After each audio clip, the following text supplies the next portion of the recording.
Critical race theory is a framework that allows us to understand the systemic and structural racism that exists in the United States. Critical race theory helps us to notice. That's really what it does. It helps us to notice. It helps us to see and understand. Anti-racism on the continuum, if you will, is what's pushing us toward action. We have to confront white supremacy. We have to confront the patriarchy. We have to confront religious superiority and different privileges. We have to do that work.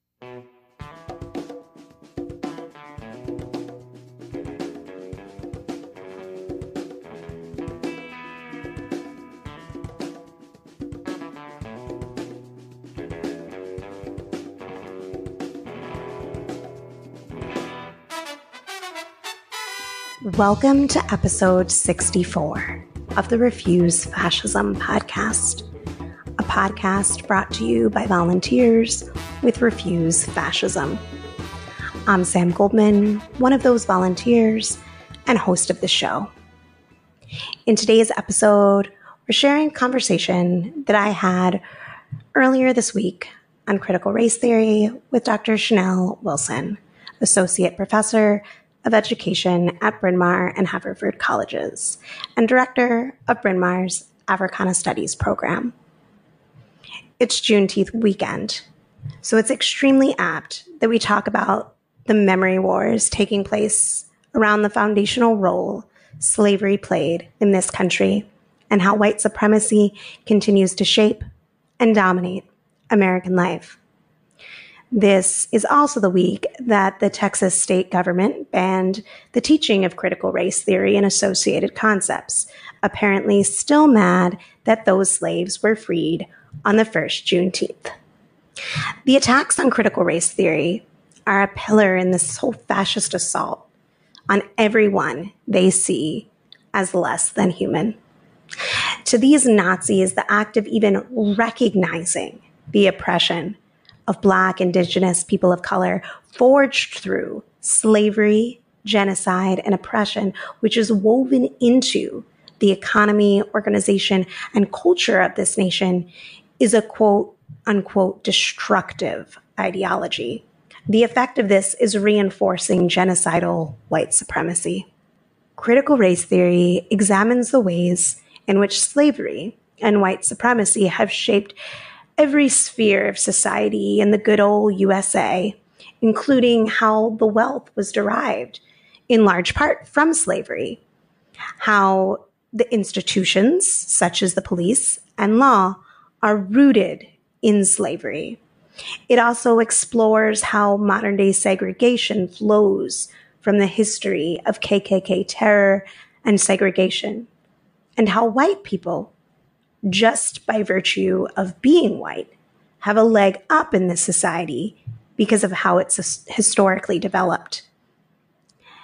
These fascists seek to rewrite U.S. history, suppress critical thinking about this country's past and present, silence dissent and scholarship that tells the truth about the history of this nation, and breaks open debate about why white supremacy continues to today and what must be done about it. Now, here's my interview with Dr. Wilson. As promised, and as many listeners have requested, rightly so, we are getting into the fascist offensive white supremacists have launched across the country on education. To help us understand the scope of this attack, the motives behind it, the implications it has for teaching, learning, and all of society, and what's required to stop it, I'm happy to bring on and welcome Dr. Chanelle Wilson, Assistant Professor of Education in the Bryn Mawr Haverford College's Education Program and Director of Africana Studies at Bryn Mawr College. Yeah, I know, 2 Philly-centric interviews in a row. What can I say? We have some really brilliant ladies that live here. The primary focus of Chanelle Wilson's work is on improving educational conditions for students in marginalized groups. I recently learned about her work and was excited by her refusal to cow to whether it be administrators or naysayers. Dr. Wilson has spent time this last year aiding professors, program directors, and graduate students in incorporating critical race theory and decolonialization into university curriculum presenting at, I believe, almost a dozen schools with the goal of helping post-secondary educators create and teach less oppressive curriculum. Like the tsunami of anti-trans laws, there is a new wave that likewise, as an educator, is particularly painful to watch. White supremacist fascists are attempting to silence teaching the truth about the foundational role of slavery in the history of the United States and the continuing systemic and institutionalized racism today. Pew Trust reported, quote, the legislators in at least 15 states have introduced measures this session that would prohibit the teaching of critical race theory or related concepts. My words, that's the most dangerous part, in all publicly funded schools, sometimes including penalties such as dismissal of teachers or defunding of school districts, despite no evidence that it is being taught in any public school. And that's the end of their quote. Critical race theory is already banned in Florida, Arkansas, Idaho, Oklahoma, and Tennessee. The Tennessee bill, which was signed into law last month by Republican Governor Bill Lee, bars schools from broaching a wide variety of topics, including the existence of systemic racism, privilege, oppression, and any criticism of quote unquote meritocracy. It grants the Commissioner of Education undefined discretion to withhold state funds from schools found to be in violation of the law. And before we get into it, I think it's important to note the context in which this is happening. People marked the 100-year anniversary of the Tulsa Massacre, and people just a year ago participated in the biggest, most beautiful uprising in this country's history for Black lives against police murder, a movement that toppled Confederate statues that led to profound and essential conversations challenging the basic truths of this country. I wanted to start with the big question. People are hearing this term critical race theory. They're seeing it all over social media. They're hearing it ad nauseum on places like Fox News, and they're seeing it in what's happening in their school board meetings. What is critical race theory?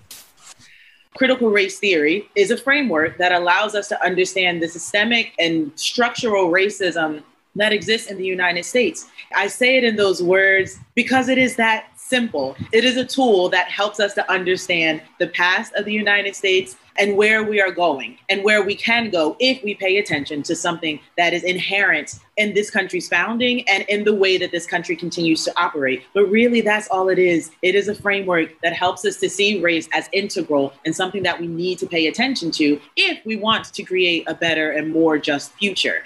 And my understanding is that it comes from a very discrete or specific form of work from legal scholars. Mm-hmm. And it's an academic concept, not that it doesn't have implications for the rest of society, but that it isn't all of anti-racism work. Exactly. Yes, it's not. So I typically like to pair critical race theory with anti-racism because we have to put those two things together. Critical race theory, the main tenets of it help us to encourage people to understand that race is integral. It is not abnormal. It is integral in the United States, in policies and in practices. The second is that there's this element of interest convergence, which sometimes can be confusing to people. The best way that I explain it is that the ways that this country has made progress in terms of equity and or race relations are when they are aligned with the interests of white people, because racism is normal to this country. And so interest convergence helps us to see even Brown versus Board or even critical race theory becoming a big topic right now. Critical race theory has been around since the 60s. It is now because some white people have been vocal about it. Some people in powerful positions have taken up the language, have begun to investigate the work. And because of that, we're seeing so much backlash against it. And then the other is that when I think of it in terms of education, we have to think about statistics. Sometimes people say objective facts, but also that experiential evidence matters. And so if we're looking at discrimination in the ways that it is discussed, we have to include people's experiences in that. We have to look at counter narratives or counter storytelling, the ways that racism creates a narrative for a particular group of people. If we are countering that narrative, then we're presenting a more full version of perspectives, a more full version of truth, rather than if just racism is looking at oppression. If we're just talking about race and racism, it is oppressing people of color, Black people, Indigenous people who are not white. Critical race theory helps us to notice That's really what it does. It helps us to notice, it helps us to see and understand. Anti-racism, on the continuum, if you will, is what's pushing us toward action. And so we start with critical race theory, which helps us to make sense. But once we've made sense of something, hopefully, we feel compelled to act. And that's when anti-racism comes into play. I can separate them, but for me and my work, especially with educators, I'm always putting them together because they are not the same, but they are complementary to each other. I appreciate that clarification. I'm wondering, because of your perspective in both the post-secondary world, but also you're working with people who will go into working with secondary education students. Can you tell us a little bit more about what you see happening within the schools or within universities? Are you noticing certain trends that you think are important to pay attention to in relation to these attacks on critical race theory? So I wasn't introduced to critical race theory until I was in my graduate studies. And so I had been teaching for about 6 years at that point already. I had come out of a traditional teacher education program that did some work with equity, but they conflated race and poverty. So once I came across critical race theory in my graduate studies, I had been teaching my students about race. I had been teaching them about racism. I had been teaching them about structural inequities. And I was teaching in an inner city urban school, but it was a charter school. So they had some levels of privilege and access to resources. But many of the students had experienced these traditional kind of characteristics of urban spaces. And so for me and my teaching, I never wanted to just teach English, although I loved it. I wanted to teach my students how to read the world and that they could do something about it. But no one can do something about it, one, if they don't know, but also if they don't understand how we've gotten to this place. And so once I learned about it, I actually did teach critical race theory. I brought those articles in and it took us a little while to get through them, but we did because I wanted my students to see this is how you can begin to make sense of what's happening. This is how you can begin to make sense of this urban space that is underfunded or less resourced or experiencing poverty and different levels of violence and crime. There are reasons for all of these things. And so for them, it helped them to see that this is not just the way that the world works, the way that it always will be and always has been. There's something that can be done about it because this was on purpose. There's a theory that helps me to understand that. And so I never thought I would be a professor. I just wanted to be in the classroom and then maybe be a principal, maybe be a superintendent, but life was different. After that, I found myself teaching full time. I'm in teaching and education programs. And I knew the influence that I had on my students and in my classes. And I thought about my responsibility as a teacher educator as one where I could influence millions of children because I'm influencing their teachers. And so I took that responsibility seriously. And I wanted my students not just to know traditional pedagogy, how to teach English or foundations of education. I wanted them to know that education systems are powerful, so powerful, because every child in this country must come through this space and many, many years of this space. So what are the ways that we can influence the future in positive ways? By talking about what actually happened, by having real conversations about social inequities and not pretending that these things don't exist. And I think that people who are in opposition to critical race theory, they recognize the power of schools. And so they see the benefit and the impact of those spaces, and I do as well. And so with my students, there is no one who is going to leave my space without understanding race, without understanding that race is a social construct, but the impact of racism is very real. And we all have something to do within that. And so thinking about just universities and different trends, I'm seeing that people want to do better. They want to recognize injustices of the past. They want to understand how we got here. And then there are people who want things to be exactly the same. And in my experience, it's really a minority of people who want things to stay the same, who want to maintain the status quo, but they are very loud. And they oftentimes hold positions of power that create this level of influence where people who are misinformed and are ignorant, they're susceptible to these influences. But people want change. People see that things haven't worked, aren't working, they're probably going to get worse in the future. I can't change anyone, but I can plant seeds. And that's what I see as my responsibility. Planting seeds with my students, with other faculty, with grad students, at some point is going to blossom. I'm seeing people who want change. And because there are so many people who do want change, that minority of people who want things to stay the same have to have a plan. And this is their strategy. These are their tactics. These attacks on critical race theory and on just teaching race in education, I think it will continue to backfire in the ways that just the past, say, 6 years of just this really public ugliness that has always been present in policies and practices, but not so vocal for your average person to see. Those things are coming to light and people don't actually like it.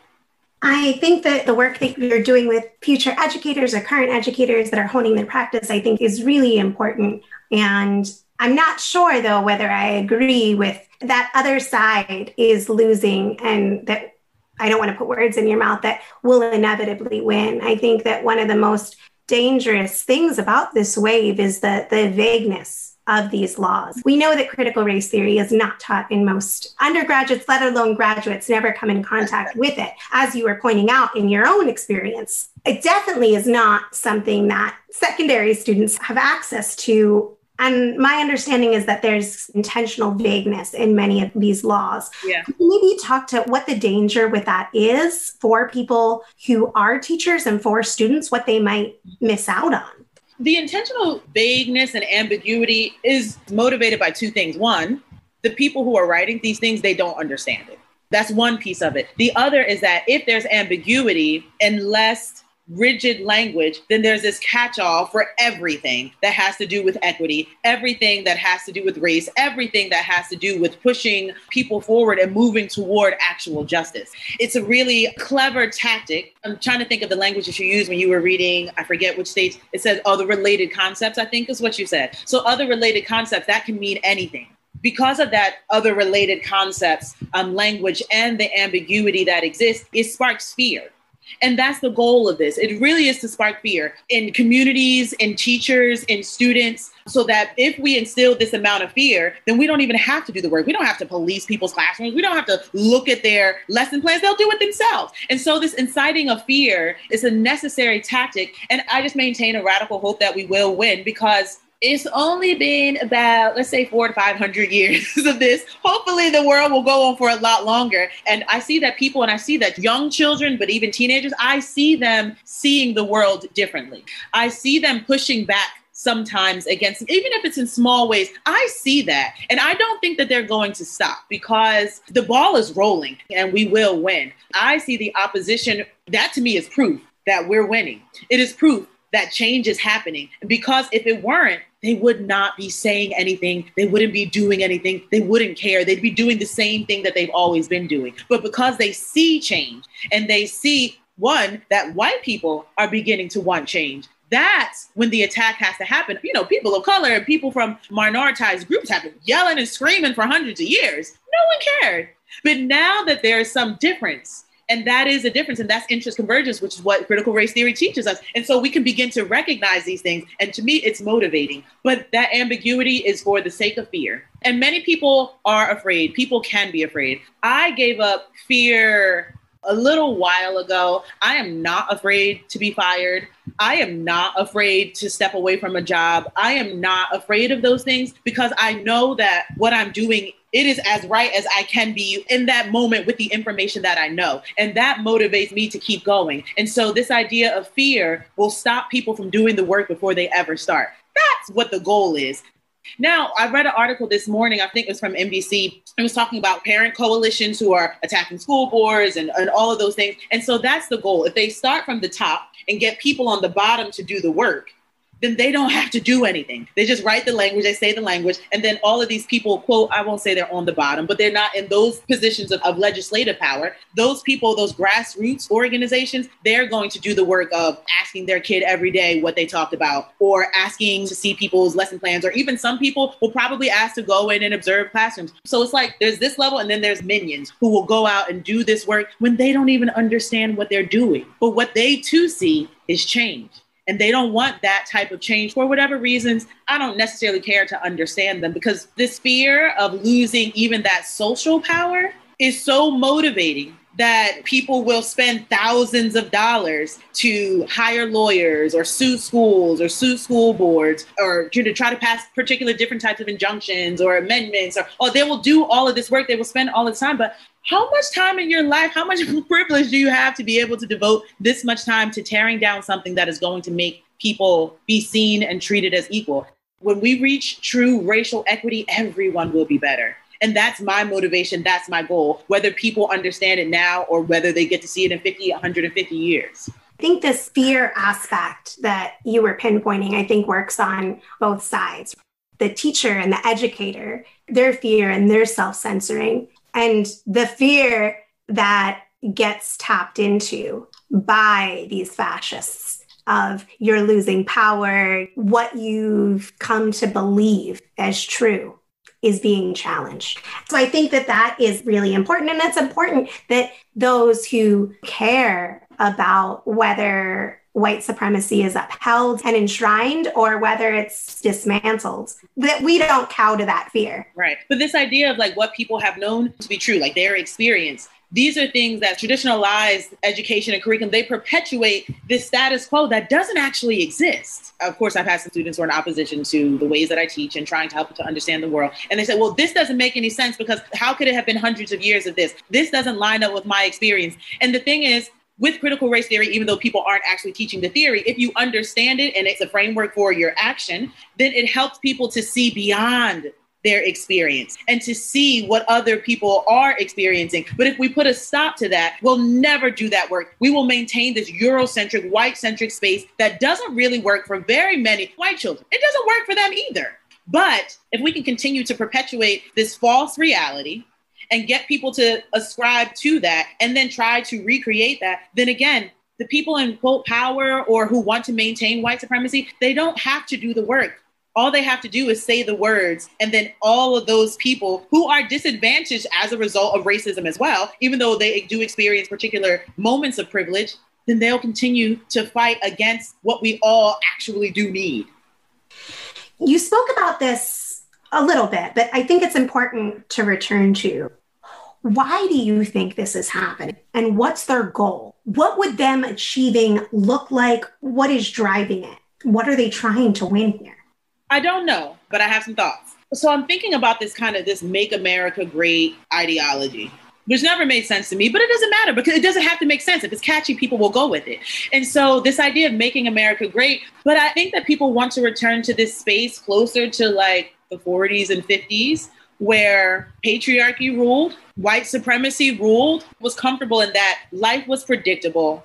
We know who's on top. We know who's on the bottom. We know who's going to be fighting to get a little higher. We don't necessarily have to worry about doing anything differently. People want to return to this idea of not having to do anything differently, because if we have to do something differently, then we have to confront all of the racial stress that we've experienced. We have to confront white supremacy. We have to confront the patriarchy. We have to confront religious superiority and different privileges that exist in particular ways. We have to do that work. It would require people to be uncomfortable. It would require people to see their life as not being able to exercise the same privileges and social power that they have enjoyed. And it would require your average white person who's not in the, say, top 20% to really take stock of their actual position. So if we're thinking about even during slavery, your average white person didn't have slaves. They couldn't afford it.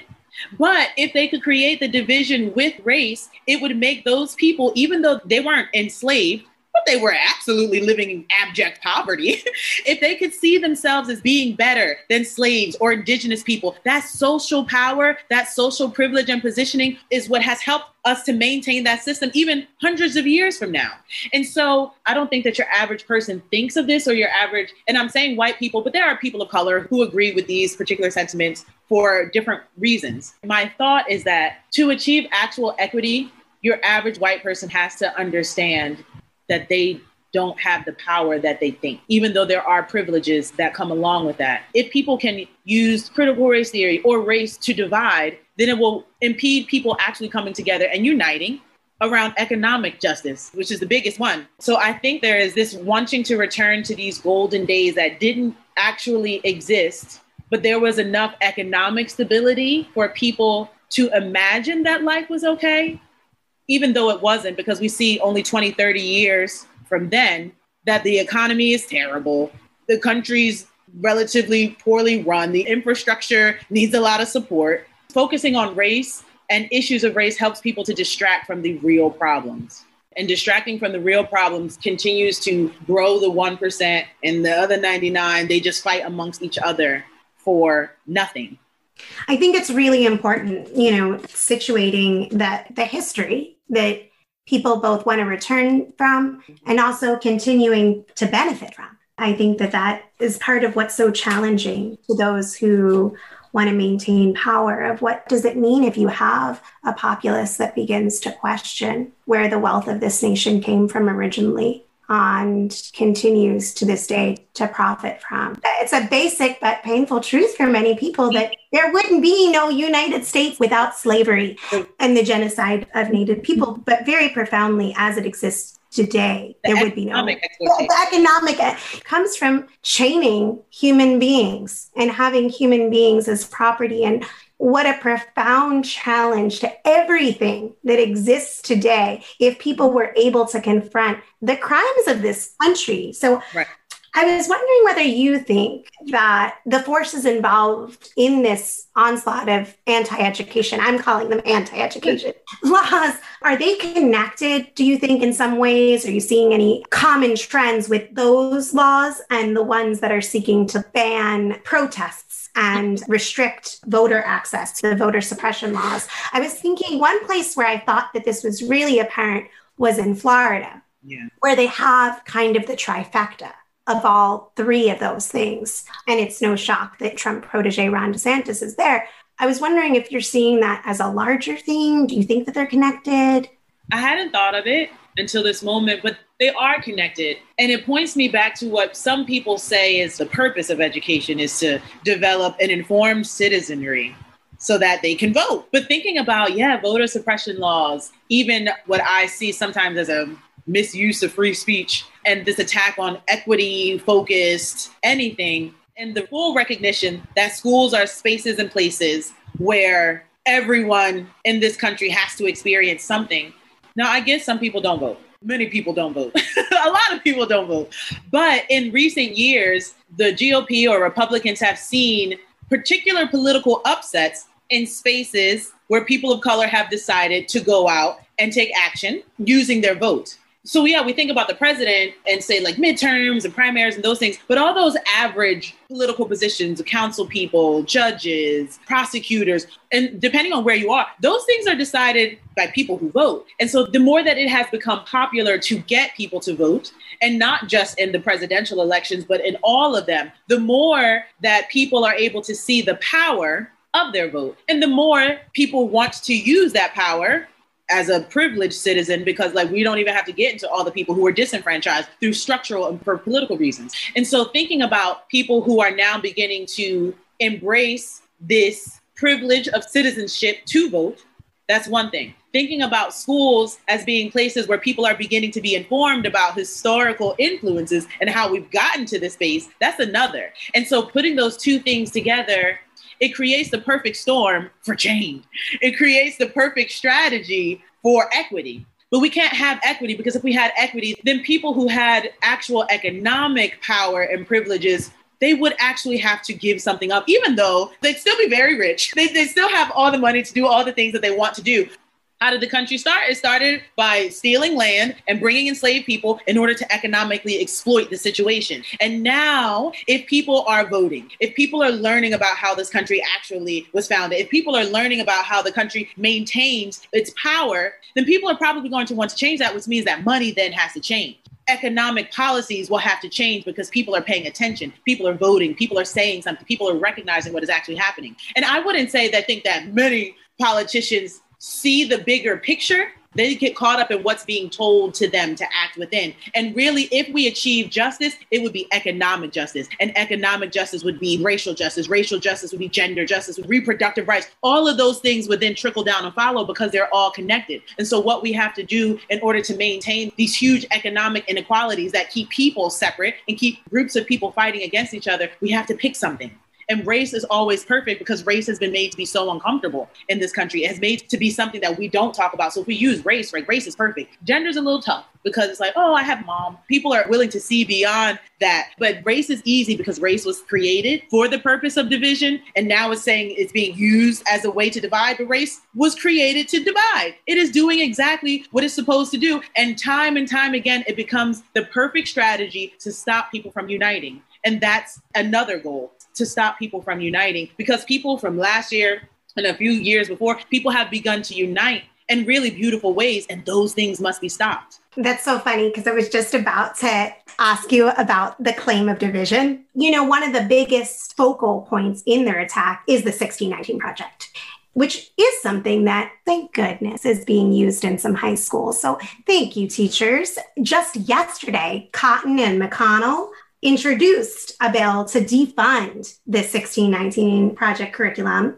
through, quote, Saving American History Act, a legislation to prohibit the use of federal funds to teach the 1619 Project by K-12 schools or school districts. Schools that teach the 1619 Project would also be ineligible for federal professional development grants. And some states directly name 1619 Project in their legislation, like Florida does. And one of the claims that they make, in addition to being anti-American, which is so false, because my top criticism, honestly, of the 1619 Project is that it is way too pro-American, in my opinion. I don't think that there can be redemption until there is no America. But none of the journalists, they all are trying to redefine America as a hopeful place. And I think that it's so wrong that they're being demonized in the way that they are. It's a tremendous asset and contribution to history education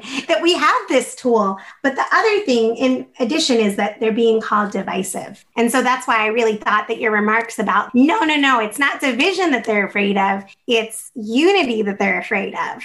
And I thought that that was a really interesting take on the divisiveness. Do you think that just by virtue of telling history that divides people?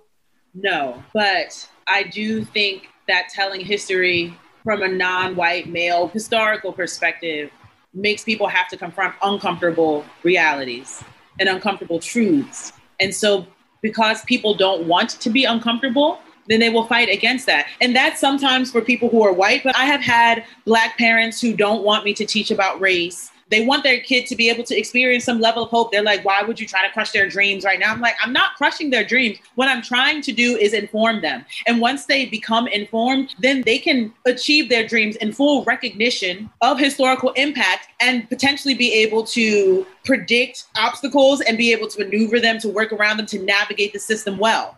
But if we set them up with this mindset of meritocracy and that anyone can achieve anything and all they have to do is go to school, that's a lie. And I love school. I want them to stay here, but I want them to know that there are things that they are going to face in their adult life that they have to be aware of, that they have to be mindful of if they want to achieve a particular level of success. Now, of course, we do have exceptions to that rule, but your average person has to navigate racism all the way up to the top and even try to move beyond it in order to stay there, because it is uncomfortable and it is something that you're going to experience. And so thinking about this idea of talking about race as being dividing, what I really hear people saying when they say that is that talking about race is making me uncomfortable, but I have the choice to dissociate myself from that and pretend as if it doesn't exist. I grew up in a wholly white suburban space. I know exactly what it's like to have to code switch or have to act a particular way or adopt these whiteness beliefs, principles, practices in order to achieve. I know what that means. I know what it feels like. And some people do that from birth to death, and that's cool. That's something I decided to reject because it wasn't making me feel comfortable. And so for people who are in particular positions of power, they can dissociate and continue to live their life in the way they've always lived it,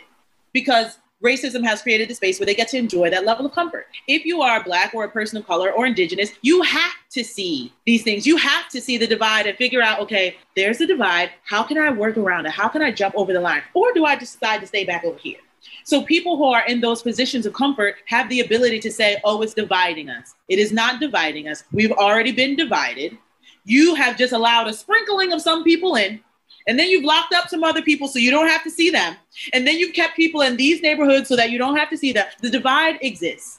If we know and are purposeful about the divide, then we can begin to pull it away brick by brick. But if we just pretend like there's not a huge brick wall there and people just keep running into it, but others have a door and they got the passcode and they can just walk through, those people want to be comfortable. My goal, even in my teaching, is for my students to see that brick wall.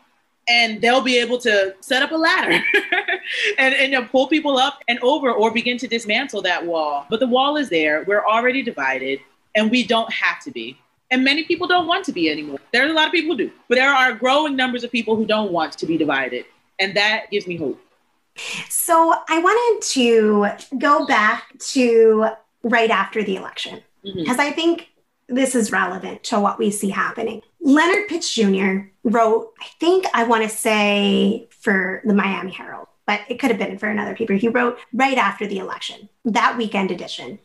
He wrote regarding the results of the election that, quote, it strips bare all the glossy claims about who we are as a country, underscoring the fact that in a meaningful sense, we are not one country at all anymore, but two sharing the same borders. And he went on to say, the last time that happened with the Civil War, it took 4 years and 750,000 lives to force us back into some semblance of oneness. Even then, the seams of fracture were always visible.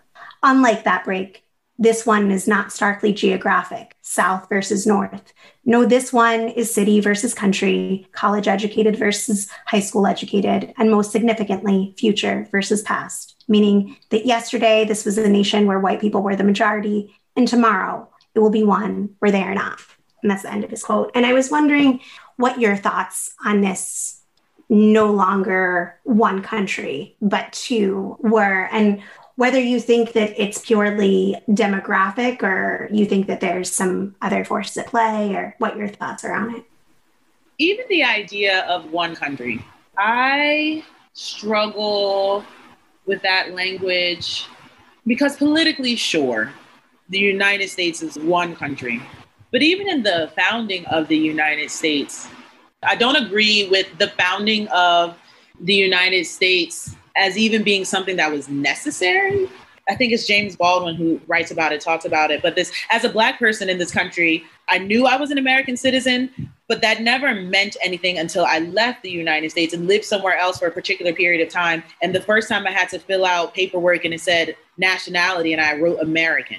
I knew that's what I was supposed to write, but I never felt like an American. You know, I don't belong here. It never felt like someplace where I belong. So even this language of one country, to me, it's idealistic and it is not true in a political sense, but in the ways that people live their lives and the way that I have lived my life as a Black person in this country, typically in predominantly white spaces, I've never felt like I belonged here. And people make me feel as if I don't belong here every single day. So thinking about this not being one country, but it being two now, and then it's this difference between future and past. It didn't work for Black people. Damn sure didn't work for Indigenous people. It did not work for people of Mexican ancestry. It didn't work for Asians. It didn't work for Jewish people. It didn't work for Japanese people. It didn't work for Chinese people. So who is this country for? This country is only for white people. Now, other people have been allowed to come here because of particular economic gain and exploitation and things of that nature. But this country was made for white people, still operates for white people, and everyone else just is supposed to fit in. They're just supposed to come in and figure out their way to mesh in and figure it out. Don't ask for too much. Be happy that you're allowed to be here. Don't make a ruckus. Don't say anything. Don't have a brain. Don't learn. Don't do any of those things. So, and I'm sorry, I know it comes off facetiously and sarcastically, but that's the truth. If we're looking at documents, that is a truth. So thinking about this one country now, we're two college educated and high school educated. Maybe this person was trying to get that high school educated people maybe voted for Trump, maybe didn't. There's a lot of college educated people who did. There's a lot of college educated people who want this country to stay exactly the way it was because they've been able to experience a particular level of comfort. So thinking about us being one, not two, and I don't even know that that matters. I think that the past and the future matters because we have people who recognize that none of this works for your average, quote, American citizen. It doesn't. So why wouldn't we try something new? This whole experiment is failed. Their experiment has failed. And so let's try something new. But because we've been doing this experiment for so long, people just want to keep going. It's okay to change, but change is hard. Change requires discomfort. Change requires giving up power, giving up some privilege, but still being able to operate in your human bodily autonomy, which as a woman, I don't even get to do that. Like we haven't even put reproductive rights on the table alongside all the rest of these things. And so one country, two, to me, it doesn't matter. What matters is, do people feel welcome here? Are people afraid to walk out of their house and die? Do I have to pray for every Black person I see walking down the street because I'm just not sure what could happen to them? Do I have to pray for young Black boys who are riding their bicycle? Because I'm just not sure what's going to happen to them. So that, to me, this idea of country, I'm not through my work as an American citizen. I'm moving through my racial journey, but this American citizen journey, I don't even pay attention to it because it's not something that protects me. I appreciate that perspective. And I want to end our conversation, as I try to do, with a little bit of hope grounded in reality and the actions that we can take to make that hope not just manifest, but to make that hope achievable. Valerie Strauss wrote in the Washington Post about what happened this past Saturday. On Saturday, she wrote, thousands of educators and others gathered virtually and in person at historic locations in more than 20 cities to make clear that they would resist efforts in at least 15 Republican-led states to restrict what teachers can say in class about racism, sexism, and oppression in America. End quote. They had signed a pledge to teach the truth. And that pledge, in quote, one of the parts that I highlighted was, quote, we, the undersigned educators, refuse to lie to young people about U.S. history and current events, regardless of the law, end quote. I'm just wondering, what do you think that people who are listening, what can they do? What can they do to support teachers, educators, and teaching the truth? I think about it as it being a fight that we're all involved in and one that we all have a role in. And so thinking about how people can support teachers and educators and even school boards, school districts who are trying to do the right thing. There's so many ways, and I always encourage people to figure out what is their sphere of influence. And so if a person's sphere of influence is the PTA, how do they begin to have conversations there? How do they push back against discriminatory language? How do they disrupt those moments of contention where you could either ignore the white supremacy and just pretend like everything's okay, or kind of like, jump in head first or just ask a question. So what are your spheres of influence? So that's one place. Another is participating in school board votes. Depending on where you are, what your municipal practices are regarding like school boards and voting and those types of things. How do you get out and encourage people to, one, become informed about who candidates are, because sometimes that's not always quite apparent, but participating in those ways to put people into these positions of power where we know that we have people we hope that we can trust. Of course, people are human beings. They make mistakes. We can't count on everything. But if we are participating in those policies and those practices, then that's another level of influence. So just, voting and or supporting particular school board members. If it is teaching your children on the other side of what they learn in school. And so sometimes a teacher like me, they're going to do it anyway. And there are some who are more afraid. And I wouldn't judge people who choose not to teach about race if their job is on the line because they have responsibilities. So some people won't do it. So what can parents or community members do to supplement education that isn't happening, or there can only be just small bits and pieces that are happening in school buildings? How can communities come together to make that community knowledge and not just something that we think schools are supposed to teach? And then for me, with my niece, these are the things that we talk about. Even that is some level of influence because she's having these conversations with me, with my mother, with her mother. And so we have to continue to disrupt in the ways that we can. And sometimes those ways will feel comfortable. And sometimes they'll be deeply uncomfortable, but recognizing that we are doing the best with the information that we have to disrupt patterns of white supremacy and patriarchy and the status quo, we can do something. Even if it's just a conversation, it's just a phone call, it's just posting something on Facebook. Everyone has a way to be acting. And I want people to take that up. And if we're all acting in the ways that we can together at the same time, we're building momentum. So it is getting bigger. We will face more pushback, and that's okay. We continue to push back, and we're going to go until we push all the way over. But everyone has something that they can do, whether it's small or whether it's grand. Thank you so much, Dr. Wilson, for taking the time to chat with us and share your expertise and perspective. You can follow Dr. Wilson on Twitter at Dr. C.E. Wilson. Thanks for listening to Refuse Fascism. It's worth noting that scholars such as Jason Stanley have pointed out that these memory wars, restricting that which we are even allowed to remember, are akin to attempts to restrict Holocaust education in Germany. We'll be back with another episode on Sunday featuring Dahlia Lithwick of Slate on the cost of no consequences for Trump. But if you want to hear more, check out last week's episode. At Aku_Kulu says, the politics and legislation of quote-unquote morality in America, a great podcast of truth-telling and myth-dispelling at Refuse Fascism, featuring a conversation with Sam B. Goldman and Anthea Butler. He follows that with a line from her book, quote, "Racism is a feature, not a bug, of American evangelicalism," end quote. So be sure to check out, if you're looking for something else to listen to, check out last week's episode, White Evangelical Racism, conversation with Dr. Anthea Butler about her new book. Thanks again for listening to Refuse Fascism. If you want to help the show, it's simple. You can rate and review us on Apple Podcasts or your listening platform of choice. You can chip in to support the show by clicking the donate button over at refusefascism.org or Venmo refuse-fascism, Cashapp refuse fascism, and let us know it's off of hearing this podcast. We want to hear from you, so share your comments, ideas, questions, or lend a skill. Tweet me at Sam B. Goldman, or you can drop me a line at Samantha Goldman at refusefascism.org, or leave a voicemail by calling 917-426-7582. You can also record us a voice message simply by going to anchor.fm/refuse-fascism and clicking the button there. You might even hear yourself on a future episode. Thanks to Richie Marini, Lena Thorne, Mark Tinkelman for helping produce this episode. Until next time, in the name of humanity, we refuse to accept a fascist America.